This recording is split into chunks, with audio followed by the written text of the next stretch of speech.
Okay, so I hope you've got your thinking caps on this morning, because it's a bit complicated what we're going to do today. I tell you what's remarkable to me.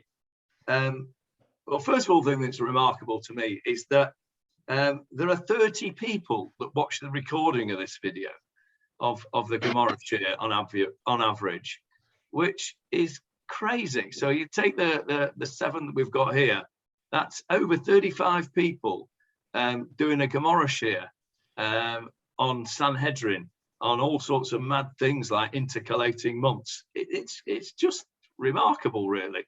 I find that quite remarkable. What's even more remarkable is how sophisticated the thought patterns and the calculations were of the Chachamim from 1500 years ago or more. And we'll see today that that is really quite clear in today's Gemarah. So let me first of all put up the Gemarah on the screen. We're right at the bottom, the very last line of of 12b of Daf Yud Bet Amud Bet. No, the second to last line, and I'll put it up on the screen for those of you that are following on screen. And if you're in the hard copy of the Gemarah, it is on page 65, I think. 65, yeah, there it is. So we're still talking about intercalating the year, and you'll remember that from months ago already, we have said the various different reasons why the year was intercalated, by which of course we mean we add in an extra month, add in an Adar Bet. And the reasons that we gave were because the main reason was that the seasons had to fit the Chagim. Pesach had to be in the spring, Sukkot had to be in the autumn. And because the lunar year is 11 days shorter than the solar year, if we don't intercalate a year, the Chagim will move backwards every year by 11 days. You will notice this year was a leap year, so we did intercalate this year. Had we not done so, it would have been 11 days earlier. Next year, you will note, if you have a look at the calendar, Pesach will begin 11 days earlier than it did this year. And that would keep on happening if we didn't intercalate. So every 3 years, if we didn't intercalate, every 3 years, Pesach would move back a month. So it wouldn't take very long before Pesach was no longer in the spring, it was in the winter. And it wouldn't take very long for Sukkot not to be in the autumn, but to be in the summer. So that was the main reason why we intercalate. We had some other sort of, if you like, subcategory reasons a few months ago, whether the various different grains were ripe, and whether the roads were in decent shape. But the bottom line really is, the main reason is this idea that spring and Pesach go together, and Sukkot and the autumn go together. And we're going to return to that issue right now. We're over here in this little S symbol, which tells us that we're starting a new, fresh little section. And we go from here. Amar Rav Yehuda, Amar Shmuel. Rav Yehuda said in the name of Shmuel, Ein ma'abrin et hashana, ella, ein ella, that means only. We only intercalate the year. Im kain haita tkufa chasera ruba shel chodesh. Ella im kain means only if. Haita tkufa, only if. The tkufa is the season in this context. So the tkufa is the here we're talking about autumn because we're talking about Sukkot. You don't know that at this point because it's not clear, but it becomes clear later that we're talking about Sukkot And so here the tkufa that we're talking about is the autumn. Now, just as an aside, the word tkufa also means, in modern Hebrew, it also means a period of time. So tkufat hatsalbanim would be the Crusader time period. Tkufat hamandat, you might hear, that's the time period of the British Mandate. So tkufa in modern Hebrew means a period of time, often a historical period of time, but here it's talking about the seasons. So we only intercalate the year, and again we're talking about Sukkot, if the season was lacking the completion of most of the month of Tishrei. Now that's a very complicated way of saying that if the summer season, it says here quite nicely here, the summer season had become so late in the calendar that the autumn equinox would occur only after most of the month of Tishrei has passed. Now, we need to just go back now and know what is the autumn equinox. Who would like to tell me what the autumn equinox is? It's the time when the days and the nights are the same, as opposed to the solstice when they are the most extreme. Okay, very clearly put. So the equinox, how many equinoxes is the correct plural of equinox with a CES on the end? How many equinoxes, how many equinoxes are there in a year? Two. Two. And when are they, Sharon? They are the spring and the fall. Usually on our calendars, it's March 21st and September 21st. Okay, very good. My only criticism of that is we don't call it fall, we call it autumn, but I'll forgive you that. I'll forgive you that. Fair enough. Right, let me show you this. Let me show you this to graphically explain what Sharon has very clearly told us. Tell me when you can see it.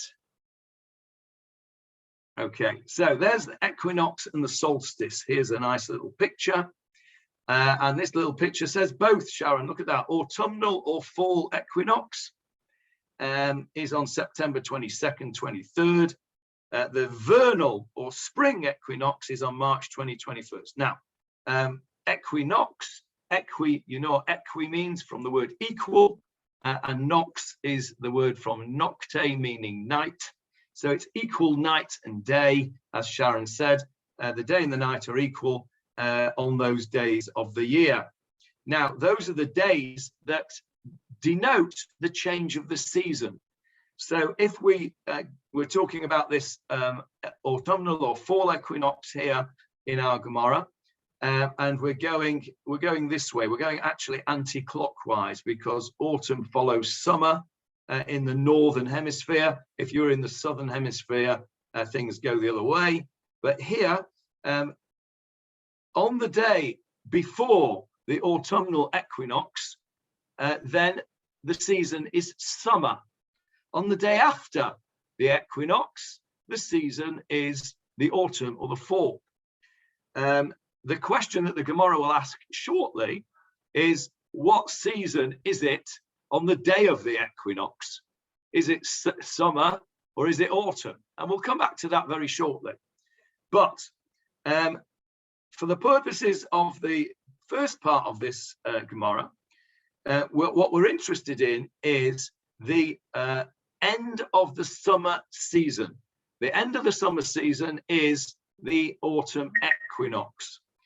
So the autumn equinox is on September 22nd, and therefore the lunar calendar of ours has to match in with this equinox. Now let's just go bear that picture in mind while I take you back to the Gemarah now.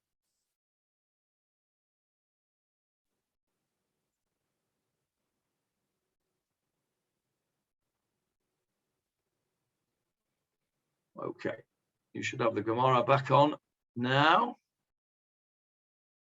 Yeah, right. So what we've just said is that we only intercalate a year if the autumn equinox comes after the completion of most of Tishrei. Tishrei is the 7th month. Tishrei the 1st is Rosh Hashanah.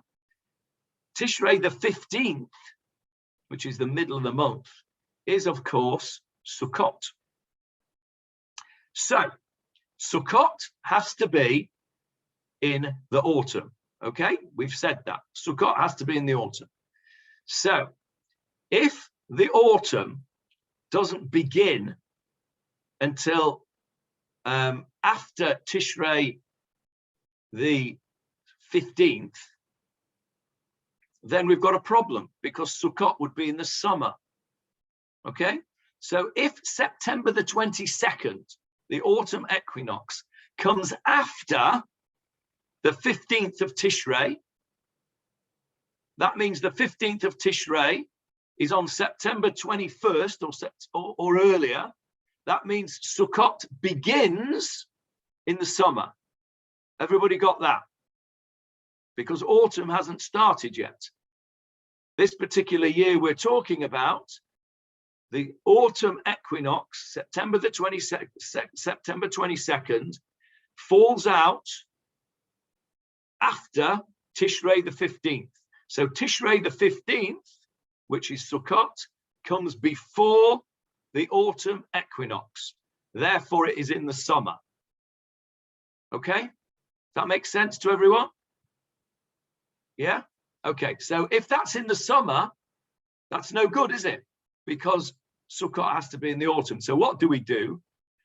We work out 6 months earlier in Adar, we work out that, and we say, this is going to be no good because Sukkot is going to work out in the summer, or at least the beginning of Sukkot is going to work out in the summer. So therefore, we have to intercalate the year. Now, we have to do that in Adar, don't we? Because we worked out last week, or not last week, the week before, that we're not allowed to intercalate the year in any other month other than Adar. So we have to be ahead of the game. In Adar, preferably the beginning of Adar before Purim, so we don't end up with 2 Purims, we have to work out that the autumn equinox is going to be after Tishrei the 15th, and then we must intercalate a year. Okay? That is the opinion of Rav Yehuda Amar Shmuel. Everybody understood that? Okay, now, the next question is, I didn't quite say it right, did I? Because the Gemarah actually says is we only intercalate a year if the equinox comes after most of the month has been completed. Now, if you have a month of 29 days, then most of the month has been completed after 15 days. But what if you have a 30-day month? When has most of the month been completed? Not quite so straightforward. So the Gemarah says, well, hang on a minute. That's not very precise. Look at the words. V'chama ruba shel chodesh. What do you mean by most of the month? Answers the Gemarah. Shisha asar yom. 16 days. So it wasn't exactly the way I said it, and I said it deliberately wrong so that I could correct it here. The Gemarah says that most of the month is 16 days. So in other words, if the equinox is on the 16th, then most of the month has gone. Divrei Rabbi Yehuda. That is the opinion of Rabbi Yehuda. Now, when we did this here, there was a little B. Can you see that little B there in the translation? Where my pointer is, in there, little B. Okay, that says background. So let's have a look what Rav Steinsaltz is telling us. The term kufa can refer to the winter or summer solstice, or to one of the equinoxes. He's not spelt that right, that should be with a C. These seasonal events occur on regular and consistent dates according to the Earth's orbit around the sun. As the months of the Jewish calendar are determined by the lunar cycle, the solar seasons and events fall out on varying dates in the Jewish calendar. The autumnal equinox sometimes occurs in the month of Elul and sometimes in the month of Tishrei. When the calculation of the seasons indicated it will occur long after Rosh Hashanah, the year is intercalated, causing the equinox to occur earlier in the Jewish calendar. Okay, that didn't tell us anything we haven't already done. So we now we should make a siyum because we just finished a page. We're turning over onto 13a. And the Gemara says, right, that was Rabbi Yehuda's opinion, or Rabbi Yossi Omer, Echad ve'esrim yom. Oh, now this is a bit difficult. What's going on here? Rabbi Yossi says, that's not true. I don't agree, he says, with the opinion of Rav Yehuda Amar Shmuel, who says we only intercalate when most of the month has gone. He says, my opinion is we only intercalate if 21 days of the month has gone. Why would that be? Don't look in the English and see if anyone can work out why Rabbi Yossi has the opinion that we only intercalate when 21 days of Tishrei have gone, rather than most of the month.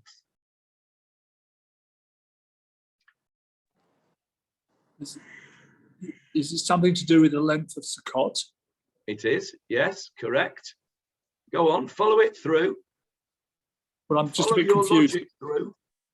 Normally 7 days of Sukkot added on to 15 would be 22 and not 21. So that was a bit I was slightly confused with. Okay, good. You're right to be confused about that. Work it out like this. Sukkot is the 15th, that's 1 day, 16th, 17th, 18th, 19th, 20th, 21st. How many days in Sukkot? 7.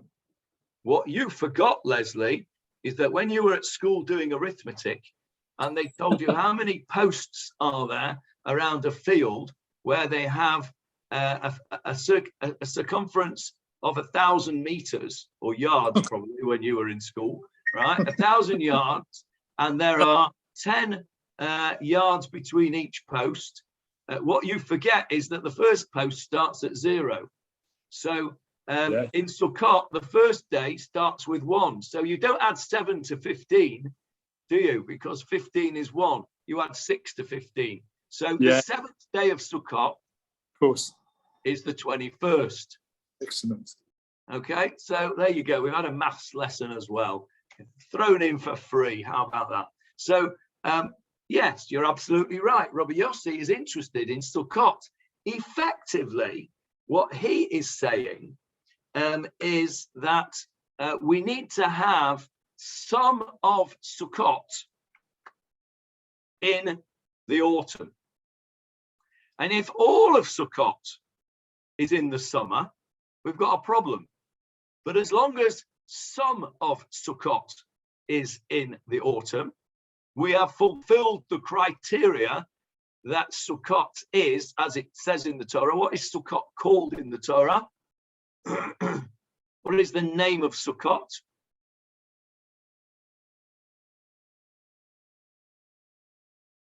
David, tell us what's the name of Sukkot, and tell us where it is in the laning as well, while you're at it. Chag HaAsif. Correct. Chag HaAsif, which means the festival of the autumn, of the gathering. It's the same word as lahosif. Lahosif is to add on. Le'esof, to gather in. So it's the harvest gathering. The autumn is when you gather in your harvest. So Sukkot is called Chag HaAsif. It's called the festival of the gathering in. So Rabbi Yossi says, as long as some of that festival is in the time when you gather in, i.e. in the autumn, i.e. after the equinox, then we can tick the box and say that Sukkot has been in the autumn. But he's a little bit more sophisticated than that, is Rabbi Yossi. Let's go on and have a look, right? And we'll see what goes on with that. Now, so Rabbi Yossi Elmer, Echad ve'esrim yom, ushnehem mikra echad darshu.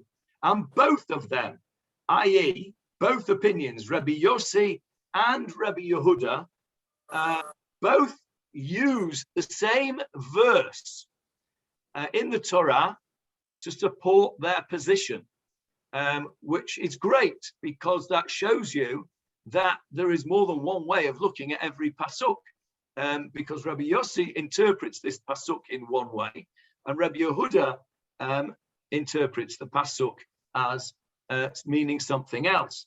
Now, I'm absolutely certain that Leon has got Shmot chapter 34, verse 22 ready for us.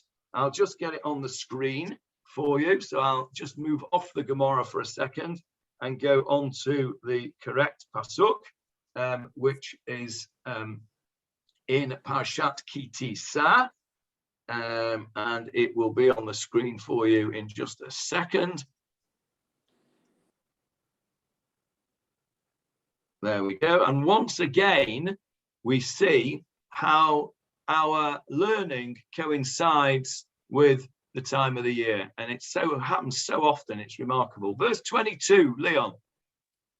You shall make the festival of weeks with the first offering of your wheat harvest, and the festival of the harvest shall be at the changing of the year.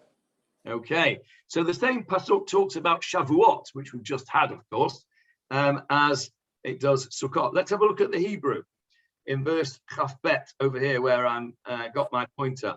The Chag Shavuot, the festival of Shavuot, Ta'aseh lecha, make for yourself Bikurei K'tzir Chitim, when the first harvest of the wheat.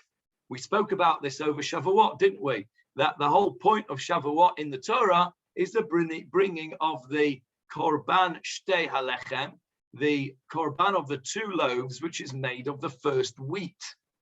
And then the pasuk goes on to talk about Sukkot. V'chag ha'asif, doesn't say Chag Sukkot. Chag ha'asif is what it's called here, as David correctly pointed out.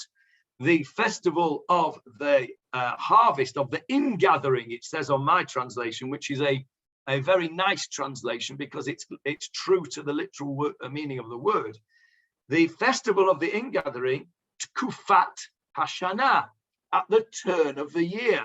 I like this translation better than your one, Leon, because it's more literal and more accurate and tells us, for our purposes in our Gemarah, explains what's going on. So the festival of the harvest has to be at the turn of the year. And so it has to be in the autumn. Now, that's the pasuk.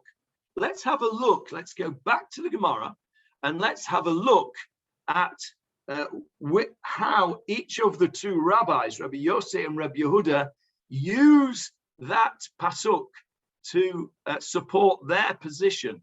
Rabbi Yehuda saying that it has to be after you don't intercalate until most of the month has gone before the equinox. Rabbi Yossi says, no, you don't intercalate unless the equinox is after the 21st. Let's have a look. Back to the Gemarah. Ushnehem mikra echad darshu. Both of them expound the same verse in the Torah. Chag ha'asif tkufat hashanah. Now we've just seen it. Sorry about this phone call. Share at this time of the week, shouldn't they? Mar Savar, one master holds.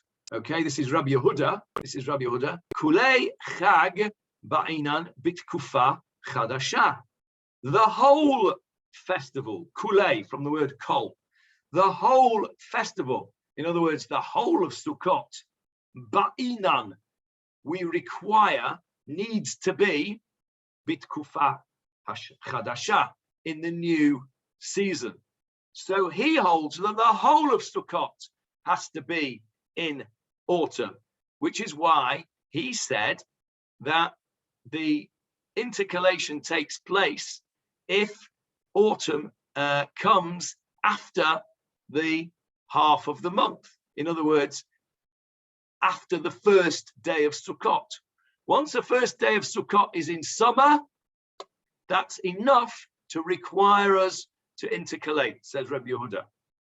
Umar Savar, and the other master, this is Rabbi Yossi, says, Miktzat Chag Ba'inan Bitkufa Chadasha. What does the word Kitzat mean? A little, that's right, Leslie, I read your lips. A little, yeah, a little. So he says a little of the festival. In other words, just a small amount. In other words, just one day is enough to be in autumn. So therefore, he says the 21st. So you can see how they are consistent with their logic. They're both using the same pasuk. And Rabbi Yehuda says the pasuk means that the whole of Sukkot has to be in autumn, and Rabbi Yossi says no, only the minimum is one day. Now, the next, that's all very clear, right? Very simple, except we have the question that we asked earlier on, and I said we'd come back to, and that is, what about the day of the equinox itself? Yes, David Marks, you've unmuted. That's usually a sign of interest. No, just have you got an art scroll in front of you? I do, yes. Have a look at note 2 on 13a, which it gives a different meaning to Chag HaAsif as to what we presupposed, that it refers to the first day to Chol HaMoed, not first day. I'm going to come back to that in a minute. Okay. I'm going to come back to it because it's relevant to the next bit, which is the actual day of the Tkufa, because obviously, if the day of the Tkufa, the day of the actual equinox, is counted as one season or another, it affects on whether it's the first day of Yom Tov or Chol HaMoed. So I'm going to come back to that note in a minute. I did read that note earlier this morning, around about 5:30 actually. So I hadn't yet forgotten it. So thanks for pointing that out. Right, let's just carry on, and then we'll come back to that point that David is making. So the question is now, we know that the equinox takes place on a certain day. On the solar calendar, the equinox is in the autumn is September 22nd usually. So is September 22nd summer or autumn?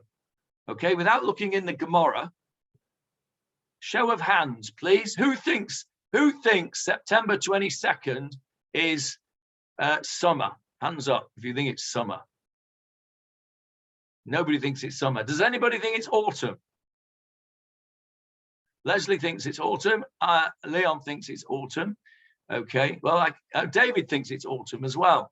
All right, the two Avrils are abstaining, and Jeffrey's gone AWOL. Okay, now, since I'm from Manchester, I actually think that September the 22nd is winter. All right, it's neither autumn nor summer. It's already winter by September the 22nd in Manchester. But then again, so is August and July. So that opinion is probably not relevant. Okay, so it's a difficult question, isn't it? With what happens to the actual day? So let's have a look what the Gemarah says. The Gemarah asks our question.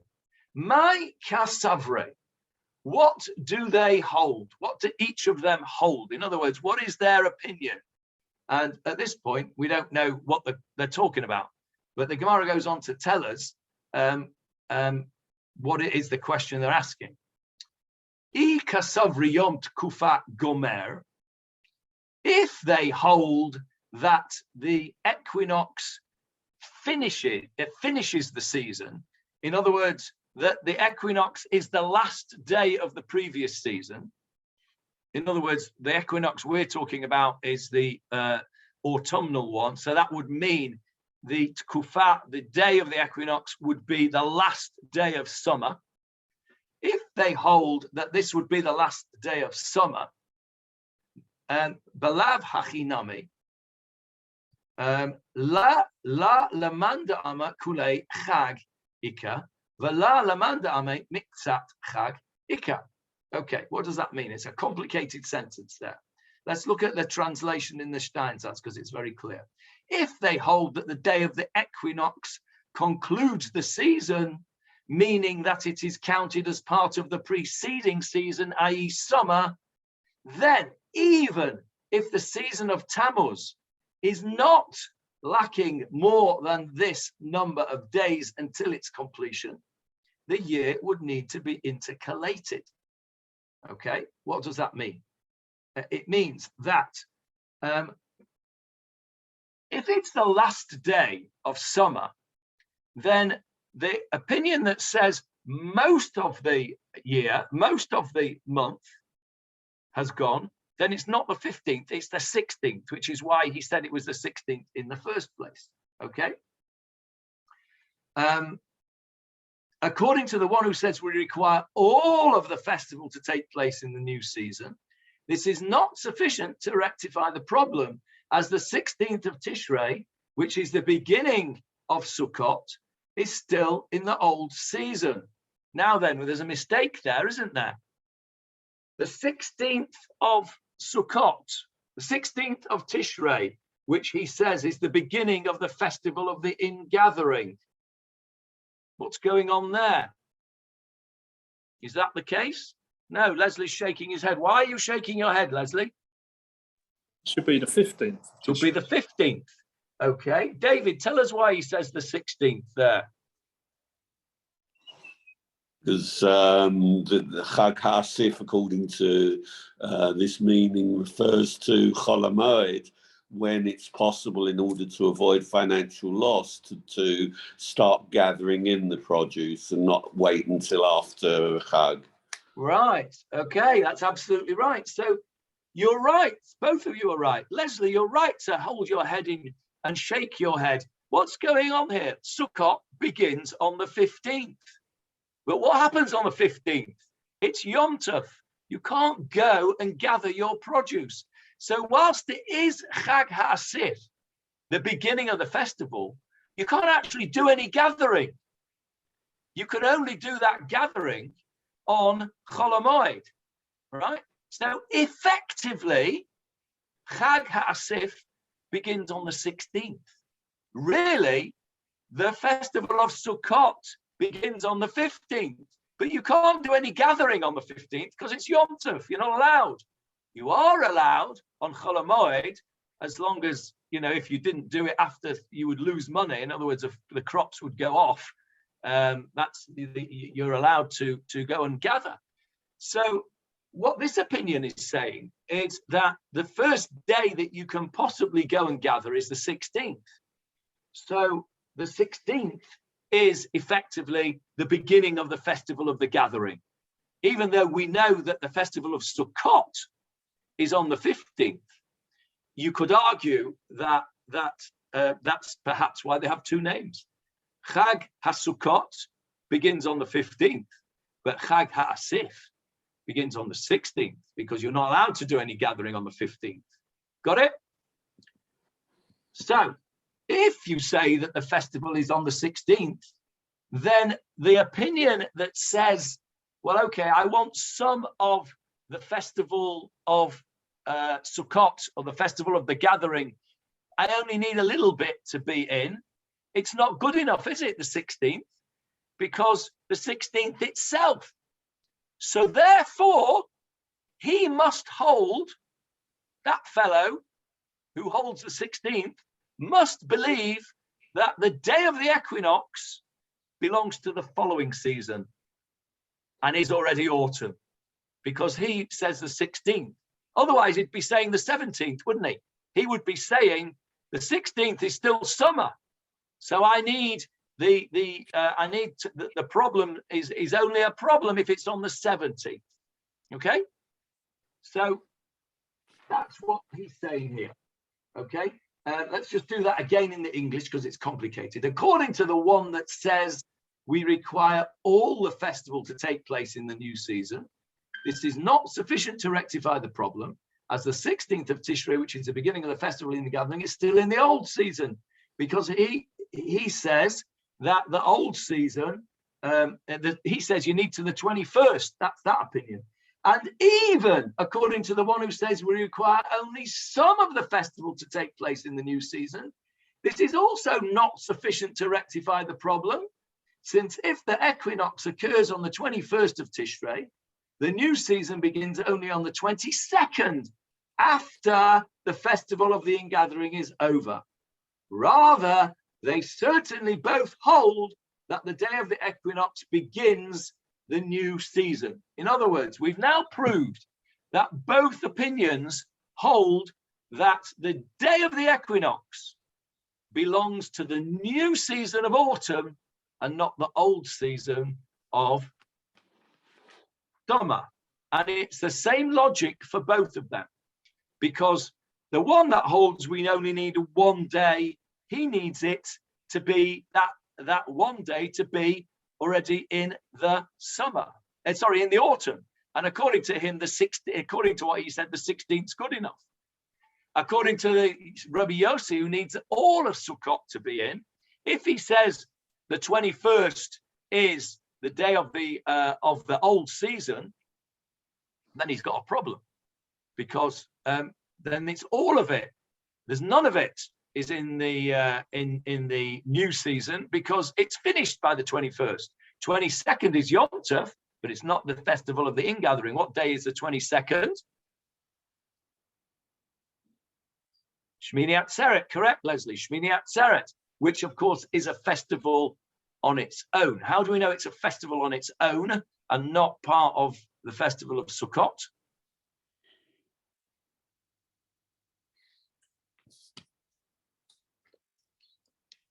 Prove to me that it's a festival on its own. Leon? Because Sukkot has only 7 days, and Shemini is the 8th day. Correct. And the correct answer is, as Leon has said, the Torah tells us so. The Torah tells us that on the 8th day shall be Atzeret Hashem. It shall be a stopover, but it's a festival on its own. Assuming you didn't know that, and all you knew was what you've been doing for the last 50, 60, 70, 80 years, how would you know that it is a festival on its own as opposed to part of Sukkot? Yes, David, how would you know? You make Shechianu for Kiddush. Yes, David read my mind. He knows how my peculiar logic works. You say Shechianu on Kiddush. Do you say Shechianu on the last day of Pesach on Kiddush when it's Yom Tov? No, you don't. But you do say Shechianu for Shmini Atzeret because it's a separate festival all on its own. The other answer you could have given me is because you don't sit in the Sukkah on Shmini Atzeret. And if it was part of Sukkot, you would. And you also don't shake the lulav and etrog on Shmini Atzeret, and if it was part of Sukkot, you would. So it is a separate festival. So why am I telling you all that? To prove to you that Sukkot finishes on the 21st. So according to this Gemarah, we've now proved that both Rabbi Yossi and Rabbi Yehuda hold that the day of the equinox is not the concluding day of the preceding season, i.e., in Tishrei, it is not the last day of summer, it is the first day of autumn. And in March, or Nisan, or maybe sometimes it's in Adar, the equinox is not the last day of winter, but the first day of spring. Now, if you are the ultimate optimist, you've got a problem with that. Because if you're the ultimate optimist, or in fact, if you're the ultimate pessimist, you've also got a problem with it. You have to be a bit schizophrenic in your optimism versus pessimism. Why? Because in the spring, an optimist would say that March 21st is the first day of spring. And an optimist in September would say that the September 22nd is the last day of summer, because we want to have more summer, more spring and more summer, and less autumn and less winter. And an ultimate pessimist would say that March 21st is the last day of winter, and that September 22nd is the first day of autumn, because he's a miserable so-and-so and he enjoys the autumn and the winter. So in the spring, you have to be a optimist, and in the autumn, you have to be a pessimist, because the halacha, according to this Gemarah, is that the day of the equinox belongs to the new season and not the old season. And we've proved it from the opinions of Rabbi Yehuda and Rabbi Yossi as to when the intercalation takes place. Okay. Where are we now? So we've got that's where we're holding at the moment. Now we've got a question. Meitve, I'll ask you a question. I've got an objection, says the Gemarah. Yom Tkufa Gomer. Dibrei Rabbi Yehuda. Rabbi Yossi Omer, Yom Tkufa Matchil. Unfortunately, says the Gemarah, I've got a braita that disagrees with what you've just spent the last 3/4 of an hour proving. Because I've got a braita that says explicitly that Rabbi Yehuda's opinion is that the equinox day is the last day of the previous season. And Rabbi Yossi says that it is the first day of the next season. Now, that's okay according to Rabbi Yossi. Rabbi Yossi there is consistent, isn't he? Because we just proved that they both hold that it's the first day of the new season. Well, Rabbi Yossi is okay. But Rabbi Yehuda, it's got a contradiction between the two brises. The Gemarah that we've just said over here, Ela Kasavre Yom Tkufa Matchil, they both hold that it's the first day of the next season. And our new braita that the Gemarah has just pulled out of its rabbit hat and says that no, Rabbi Yehuda says it's the last day of the previous season. So how are we going to get around that? Okay, let's have a look. We've not finished the question. That question gets worse. V'od, and furthermore, Tanya, got another braisa. Ein ma'abrin et hashana ela im kein hayta tkufa chasira rubo shel chodesh v'chama rubo shel chodesh 16 yom. So far, that braisa is exactly the same as our Gemarah. Okay, our Gemarah was over here. Where is it? There, where our little S was. There we go. That is exactly our Gemarah that they've just quoted in that brisa. Can you see that?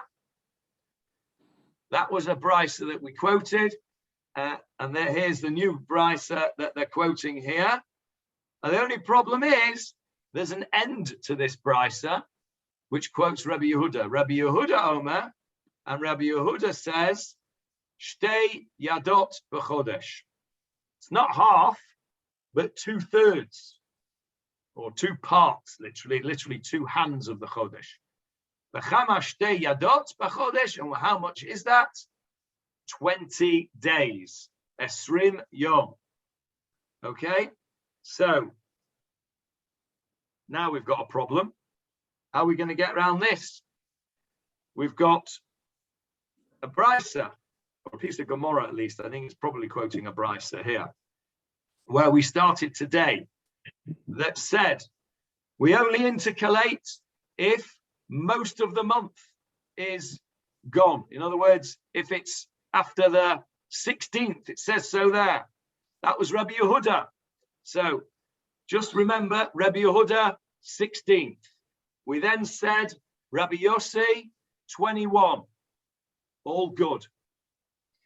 Now, in our second question here, Rabbi Yehuda is saying that first of all, he's got a problem because he says that the last day of the summer is the day of the equinox itself. And now he mucks the whole thing up because he's now got another brisa that says, he says it's 20 days, not 16. So now we've got some working out to do, how we got to square Rabbi Yehuda's opinion with Rabbi Yehuda's opinion in the other brisa. And that's what we'll do next week. I'm not going to start it now because it's a bit too complicated. Sharon's got her hand up in the meantime. Sharon? Yes, and this is from complete ignorance on this matter. I've never been through anything quite like this before. But when we announce the new month, we do it, the day and the hour and the minutes and the seconds. So we sort of are splicing these days into tiny little itty bitty parts. Does any of that come up in this sort of much, discussion of much larger groups of days and hours? Okay, so you're right, we do. When we announce the new moon, the new month, I should say, we say the month will be, the new moon, i.e. Rosh Chodesh, will be on Tuesday or Wednesday, or Tuesday and Wednesday, whatever it is. And we announce what is called the Molad. The Molad is the birth, okay? Now that is the first time that the new moon could possibly be seen emerging over Jerusalem. Specifically, could be seen emerging over Har HaBayit, okay? Now, there are two separate things here. You have to understand the background. We have a fixed calendar from around about the 4th century CE.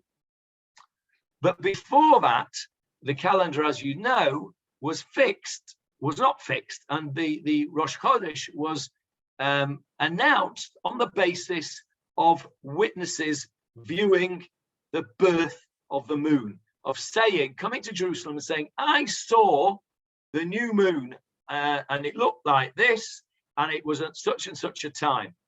And therefore, on the basis of that, we have a new month. And on the basis of that, the Bet Din, the Sanhedrin in Yerushalayim, would announce when Rosh Chodesh would be. Now, clearly, you can't have half a Rosh Chodesh. You can't have half a day in one month and half a day in the other. That would just mess everything else up. So the day that we announce of Rosh Chodesh is either the 30th day after the previous new moon, or the 31st. And the reason is that the lunar month is 29 and a half days, give or take a tiny bit. So you can't have half a day in a month. So it has to be either 29 days or 30 days. Now, it's very important. This thing that you raised about the tiny weeny bits and that our announcement of it is important, because what we are trying to reenact when we do the blessing of the new moon in Shul is we are trying to reenact is too strong a word. We are trying to remember, recall, commemorate the method of calculating Rosh Chodesh in the days of the Bet HaMikdash. We haven't needed to do any of that since the 4th century because we had a fixed calendar, and I can tell you when Rosh Chodesh will be for the next 1,000,000 years using the fixed calendar that was arranged.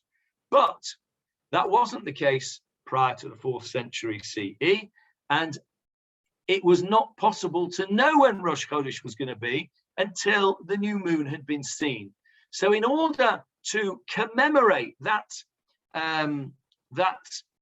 method, and in a way, not just to commemorate it, but to make sure we don't forget it, because there is an opinion that when a Beit HaMikdash would be rebuilt and we would have a Sanhedrin, we would actually go back to having a manual arrangement rather than the automatic arrangement. It's a bit like, we would go, it's as if we would go back to horse and carts instead of having cars. But there is an opinion that says that Kiddush HaChodesh is a mitzvah min Torah, and that when we will have a Sanhedrin again, the Sanhedrin will go back to announcing Rosh Chodesh in the same way. So in order that we should not forget the whole caboodle of how we do it, we make sure that we know when the Molad, when it would be possible for that moon to have been seen over Jerusalem. And in fact, the halakha is that when you bench Rosh Chodesh, the announcement of the Molad, the announcement of the time, and those weeny little bits that the Molad will be on Friday morning at 6:24 and 38 chalakim, whenever it is, that you need to do that before you announce Rosh Chodesh. You know, we say Rosh Chodesh Av Yiyeh Bayom Hasheni, whenever it is. Rosh Chodesh Av will be on Monday. You can't do that until you've announced the Molad. And you'll notice in Shul that somebody, usually the Gabbai, will announce the date, the time of the Molad immediately before the Chazan takes the Sefer Torah. Actually, they say he's already taken the Sefer Torah and announces holding the Sefer Torah when Rosh Chodesh will be. He can't do that until the Molad has been announced. You have to know when the Molad is, so that you know when it would be possible to have viewed the moon if we still had the old system. That's why we do those two bits. But on a practical basis, you can't have half a day of Rosh Chodesh. So even though theoretically the new month begins with the birth of the new moon at this time, with teeny little bits in it, you can't have a Rosh Chodesh day that isn't a complete day. It makes no sense. So it becomes the day that it becomes as a result of, as soon as it's possible after the Molad, that is when Rosh Chodesh will be. So to answer your question, it is connected, and here the real reason the real reason that this question is being asked about the Tkufa, whether the day of the equinox belongs to one day or another, is connected to that question as well, because you could say, well, the equinox is at a certain point in that day or night, okay, because it's a moving feast, isn't it? So what happens is that there is only 1 second of the day where night and day are exactly the same. A minute later, night is longer and day is shorter. But we can't have a day of an equinox which is not a whole day, because it won't work. You can't have that summer begins at 6:24 and 3 chalakim. Doesn't make sense. So there has to be a decision. What are we doing here? Are we having it as part of the old season, or having it as part of the new season? So the whole thing is connected to those teeny little bits, as you call them.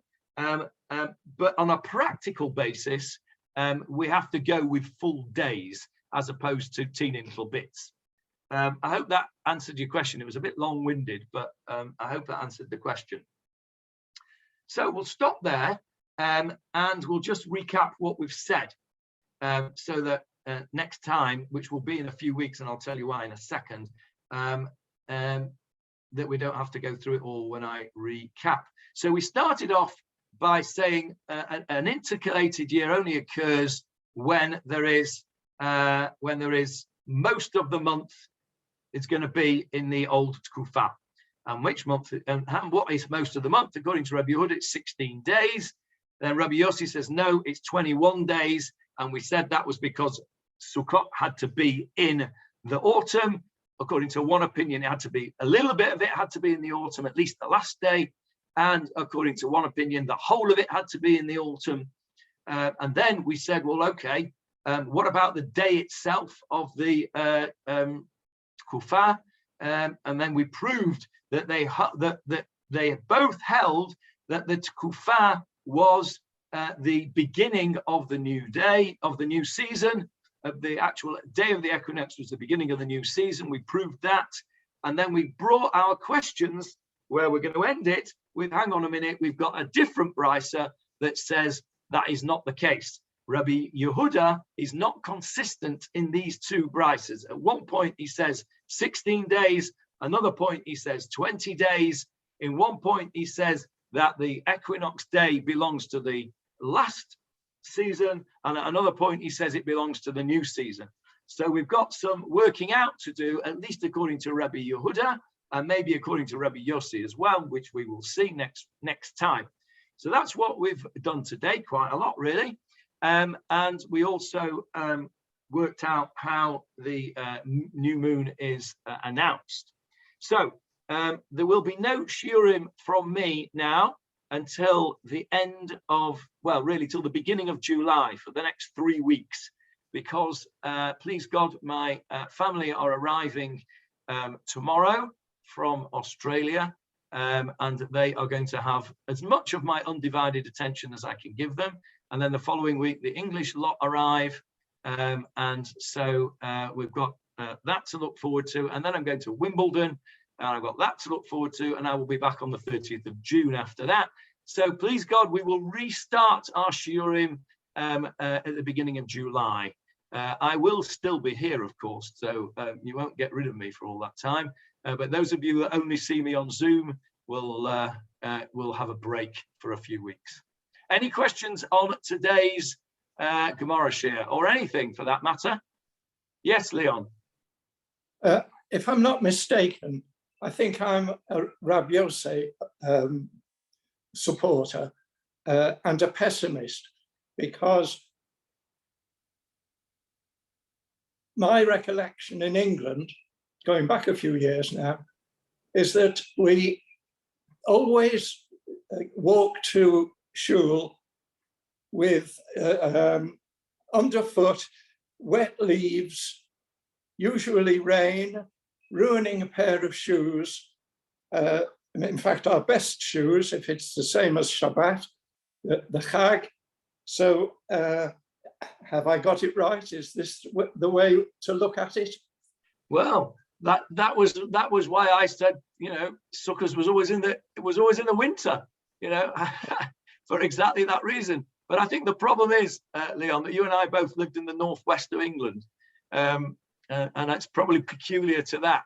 Yeah. We don't even need to even mention those in the southern hemisphere. I've just had a little message from somebody that I should make a pitch for Tchelet.